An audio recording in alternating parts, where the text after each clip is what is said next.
For updates on sports stories across the globe, Eridake Jala joins us. Good morning. A very good morning to you, Tundu. Good morning to you, Doctor. And Rufai, good morning. Good morning, Eridake.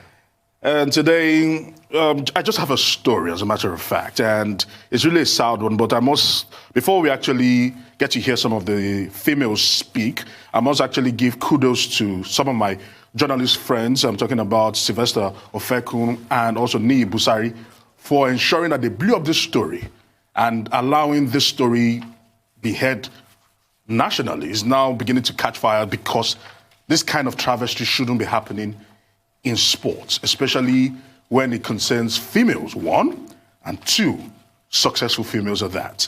Let's get to hear the Tigers speak about their poor treatment before their tournament in Cameroon and after their tournament in Cameroon. First, we want to say thank you to the Nigerian Embassy in Cameroon for celebrating us. We appreciate you more than you know. Other than that, we do not feel appreciated or celebrated after achieving this historical feat. In 2017, we won the AfroBasket Championship, and 3 days later, we were presented to the Father of Nations, Excellency President Muhammadu Buhari, and his entire cabinet by the former ministry, Honorable Solomon Dalong, as customary with handshake. We have defended our championship and brought back the cup in 2019 and 2021, which is historical, but still, no invitation has been extended to the team to visit Aso Rock or a presidential handshake. Why? President of NBBF, Musa Keita, said that the Federation isn't owing any players, officials, or vendors. This is far from the truth. The last time we checked, our allowances, stipends, bonuses, training grants, and donations made by banks for players, officials, and volunteers still have not been paid. We are owed $73,118 from the NBBF, $24,000 from the Ministry for the Tokyo Grant, and $100,000 from donations from 3 banks in Nigeria. Ever since our general manager and team manager resigned, we feel like we're being marginalized. Our senior leadership, like the former president, never really shows up for camps or competitions to boost our morale.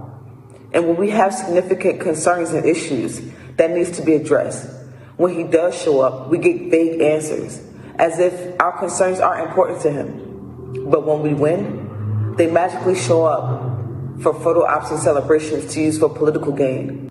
Musa Keita was not in Cameroon, but somehow he showed up to Abuja to take pictures and to hoist the trophy, again, for political gain. Why hasn't the team been to Nigeria since 2019? We're wondering the same thing. As the Tigers players, we want to go back to Nigeria. We don't understand why we have not been to the country for the last 2 years for camp or for any celebration.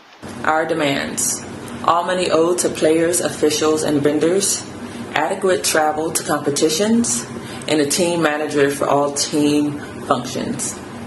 If these demands are not met, with all due respect to the presidency, the NBBF, and the ministry, all the Tigers players will not be reporting to the FIBA World Cup tournament in 2022 in February.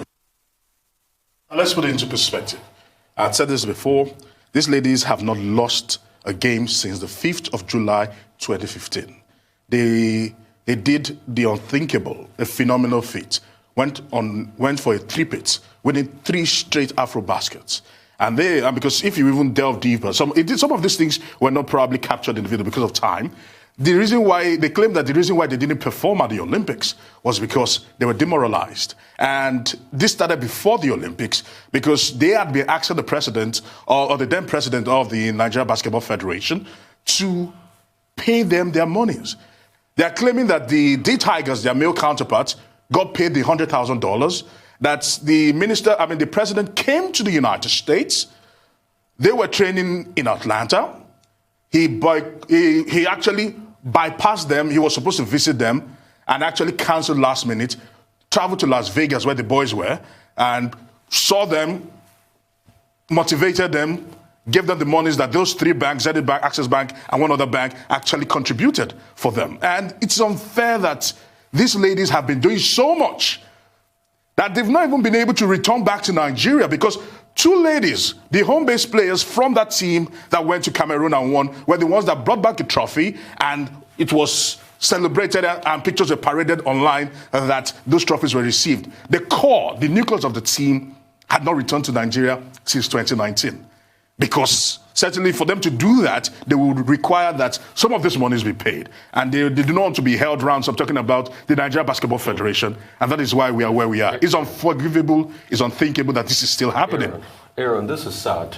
Because most of those people went abroad. Their parents went abroad because Nigeria probably failed them at a point.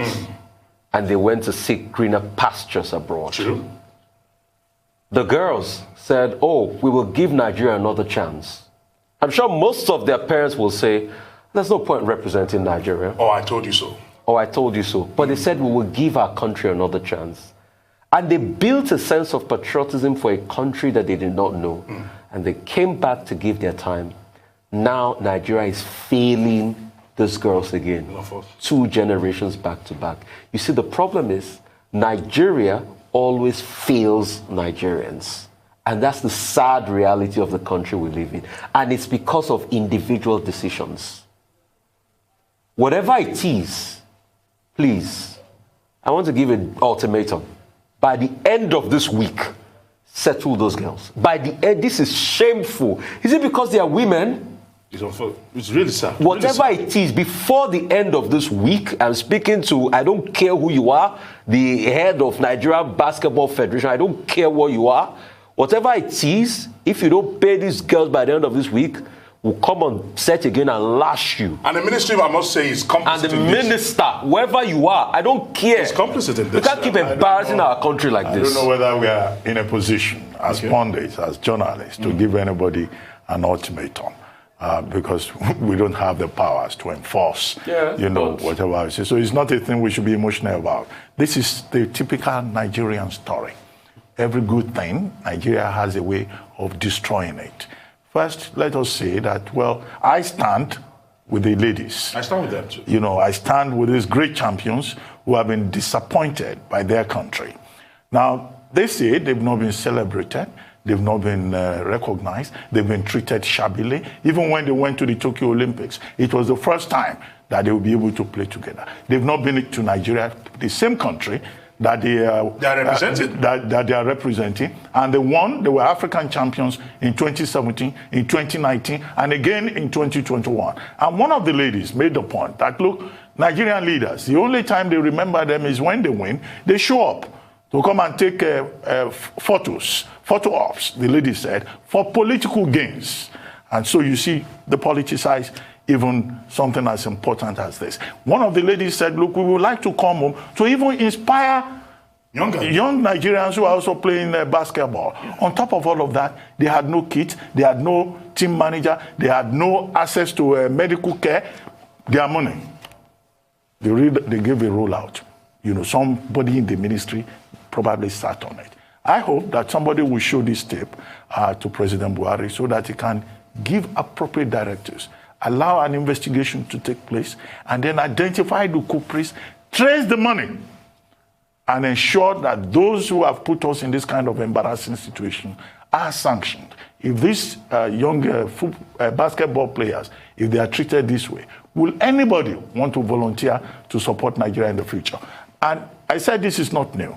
The funds for Edo 2020 is still in the air. As recently as 2 weeks, still hanging. 2 weeks ago, the Edo state authorities have been saying that money has not been paid. The Ministry of Sports will say it's not in charge of the money.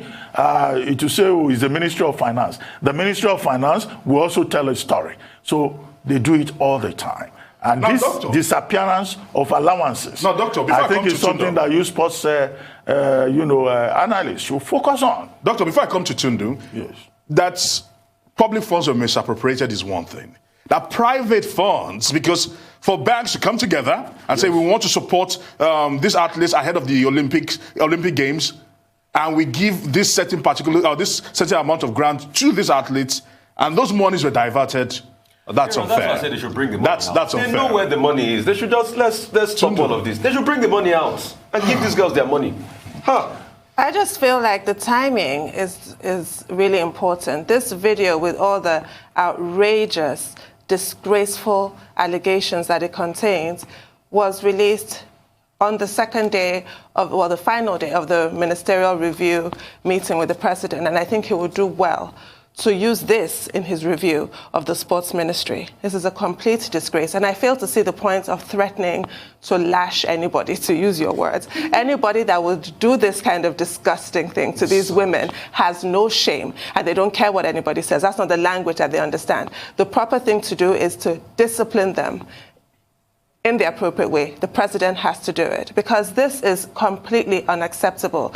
The Tigers, of all teams to do this to, with the kind of performance that they've put in consistently, as demotivated as they are, as marginalized as they are, as utterly taken for granted as they are, as steamrolled as they are, they continue to do this country proud with so much that goes wrong in Nigeria. We have these young women who do us proud, and this is how they're treated. I think this must be raised as part of the ministerial review. This is disgraceful.